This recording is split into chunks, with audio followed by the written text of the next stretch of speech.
எல்லோருக்கும் வணக்கம். பிரீனிமிஷ் எஜுகேஷன் சேனலுக்கு உங்கள் அனைவரையும் வரவேற்கிறேன். வாருங்கள் வீடியோவிற்குள் செல்வோம்.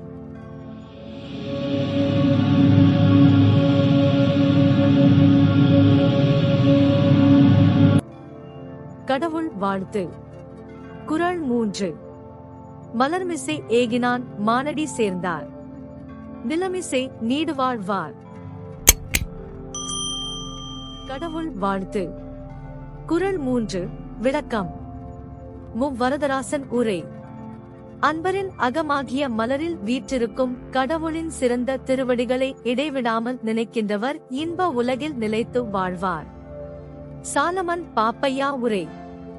மனமாகிய மலர் மீது சென்று இருப்பவனாகிய கடவுளின் சிறந்த திருவடிகளை எப்போதும் நினைப்பவர் இப்பூமியில் நெடுங்காலம் வாழ்வர்.